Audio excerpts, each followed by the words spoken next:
Assalamualaikum warahmatullahi wabarakatuh. Kembali lagi bersama channel Operator Sekolah Dasar. Langsung saja kita simak bersama.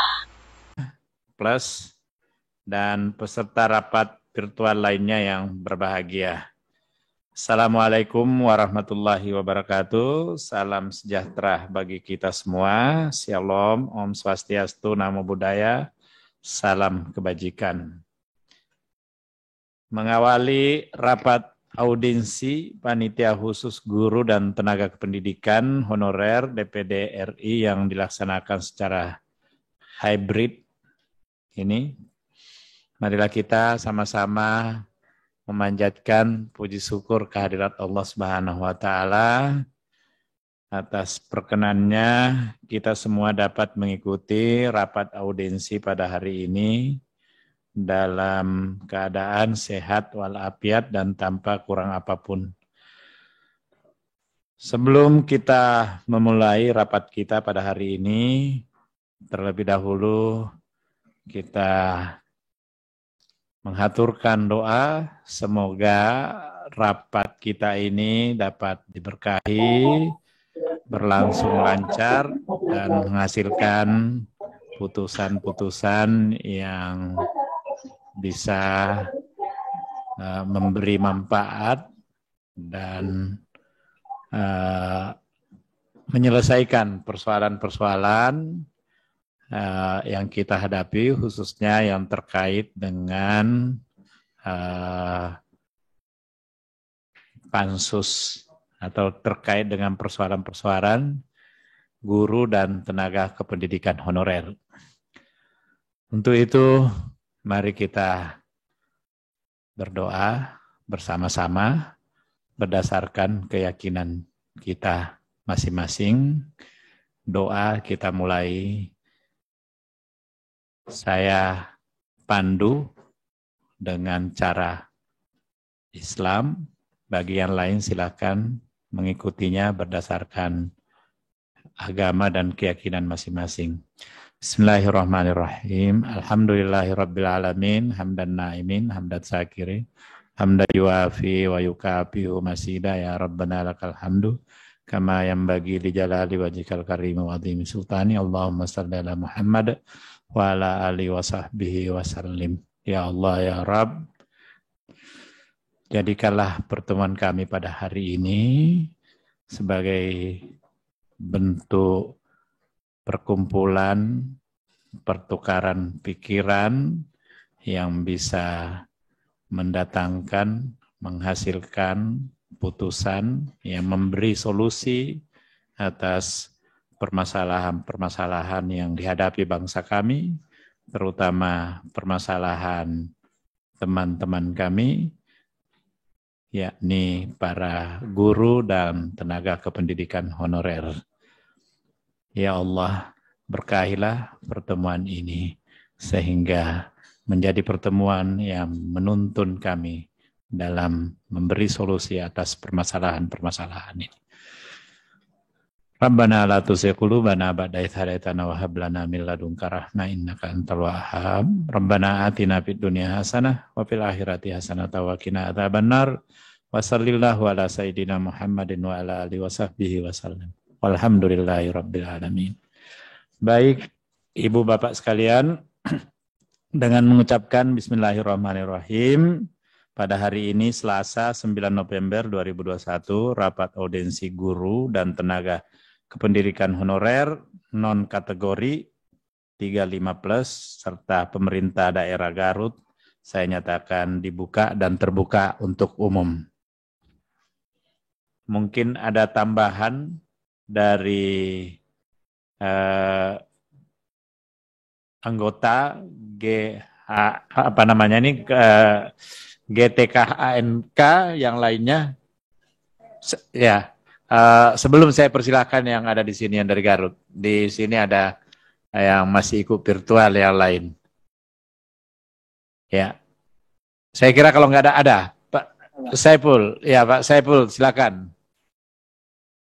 Terima kasih atas waktunya. Assalamualaikum warahmatullahi wabarakatuh.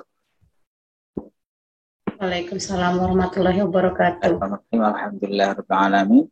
Wassalatu wassalamu ala mursalin wa ala alihi wa sahbihi ajmain. Terima kasih kepada Bapak Ketua dan juga semua anggota Setkom yang bisa hadir, yang bisa bergabung pada sore hari ini, dan juga pada salam hormat pada Bapak Haji Nasrullah, dan juga semuanya semoga dalam keadaan sehat-sehat saja semuanya.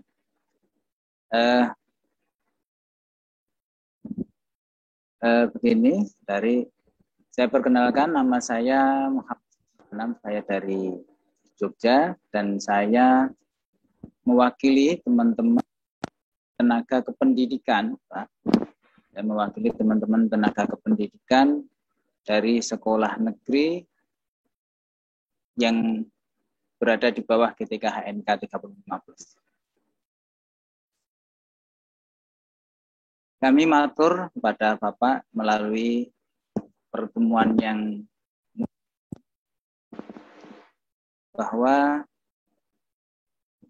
berbicara tentang sekolah bisa berjalan dengan baik secara administratif tentunya, maka tidak terlepas dengan peran serta Tendik atau tenaga kependidikan. Karena maka keperluan administratif sekolah akan bimbang, tidak akan seimbang, bahkan akan kesulitan untuk berjalan. Kemudian saya melihat karena begitu banyak tugas dari seorang guru untuk mengajar, guru tidak akan sanggup segala sesuatunya sendiri. Misalkan hanya ada guru di dalam sekolah tersebut, maka kebutuhan administrasi tentang mengelola dana BOS, input dapodik siswa, kemudian data guru yang harus disinkron dengan dapodik pusat, kebutuhan literasi sekolah, literasi siswa dengan buku-buku yang berada di perpustakaan, kebutuhan sekolah yang berupa persuratan, entah itu surat masuk, surat keluar, dan agenda-agenda yang lain, itu bisa tersusun rapi, bisa berjalan dengan baik. Itu adalah sebagian besar atau bahkan semuanya berada di tangan tenaga. Sekolahan bisa berjalan dengan baik.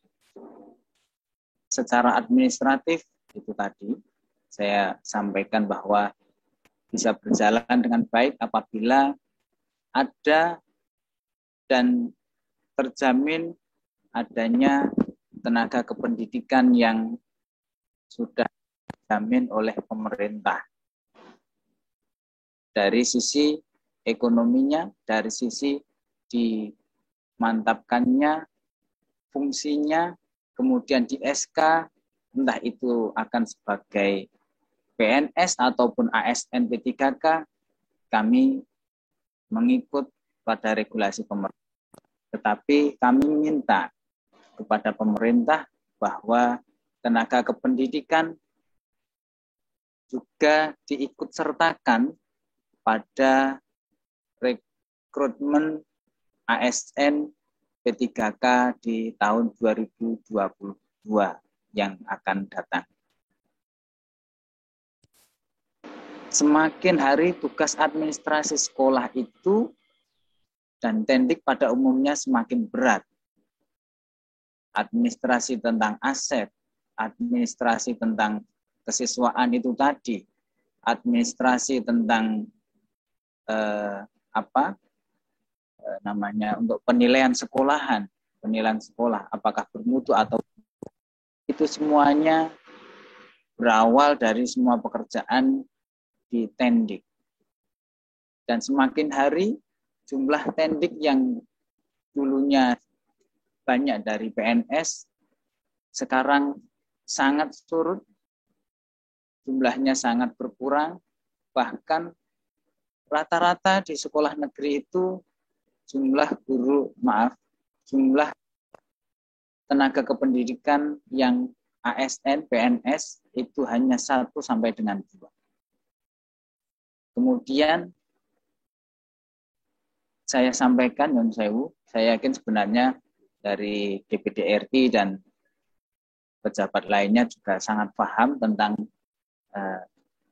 Undang-Undang Sistem Pendidikan, yaitu saya sampaikan dalam Undang-Undang Sistem Pendidikan Nasional nomor 20 tahun 2003, pasal 1 ayat 5 menyatakan bahwa tenaga kependidikan merupakan anggota masyarakat yang mengabdikan diri dan dapat diangkat untuk menunjang penyelenggaraan pendidikan.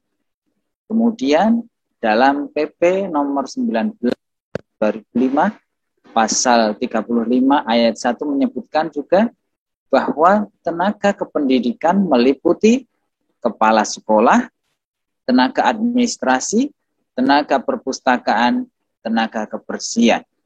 Dengan kualifikasi yang telah ditetapkan dan keberadaan tenaga kependidikan dapat membantu serta menyelesaikan tugas-tugas kedinasan dalam rangka mencapai suksesnya tujuan program sekolah. Itu Bapak Ibu yang saya sampaikan, yang kemudian apabila dijabarkan apa saja tenaga kependidikan itu, maka disebutkan dalam Sisdiknas, dalam standar tenaga administrasi sekolah itu diatur dalam Permendiknas yang di dalamnya dituliskan bahwa satu yang termasuk kualifikasi yang dipersyaratkan adalah satu, kepala tenaga administrasi SDMI SDLB itu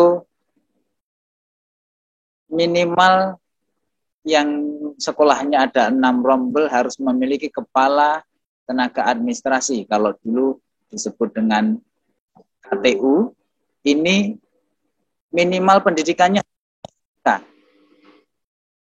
Kalau saya sampaikan kemarin ada verbal ijazah dari tenaga kependidikan itu, yang bisa verbal ijazah hanya dari S1. Padahal di dalam sistem pendidikan nasional itu disampaikan bagaimana yang saya bacakan adalah minimal MK dengan program studi yang relevan. Itu untuk kepala tenaga administrasi SDMI SDLB. Kemudian untuk tenaga administrasi SMP, MTS, SMPLB itu minimal berpendidikan D3. Kemudian untuk kepala administrasi SMA, SMK, dan sederajat, MA, MK, MAK, itu adalah berpendidikan minimal D3 atau S1 dengan program studi yang relevan. Selanjutnya, pelaksanaan urusan administrasi kepegawaian, yaitu Pak Saiful, bisa fokus apa yang menjadi masalahnya yang ingin disampaikan? Ya. Siap. Bahwa kebutuhan tentang tenaga administrasi di sekolah-sekolah negeri itu telah dibutuhkan, dan kami sampai dengan saat ini belum melihat dan kami belum mengenyam regulasi dari pemerintah pusat untuk kami juga ikut diangkat dalam rekrutmen ASN 2021 kemarin ini, dan kami meminta melalui forum yang sangat terhormat ini untuk kami diikutkan juga untuk rekrutmen tahun 2022. Untuk intinya yang kami sampaikan adalah permintaan kami untuk tenaga kependidikan itu diangkat juga, entah itu rekrutmen P3K tahun 2022 atau bahkan kalau memang lebih pasnya nanti diangkat menjadi PNS, ya kami minta untuk diangkat menjadi PNS. Begitu yang bisa saya sampaikan. Terima kasih. Baik. Terima kasih. Sekian informasi yang dapat saya bagikan. Semoga bermanfaat. Tetap semangat untuk belajar. agar bisa menjadi aparatur sipil negara. Wassalamualaikum warahmatullahi wabarakatuh.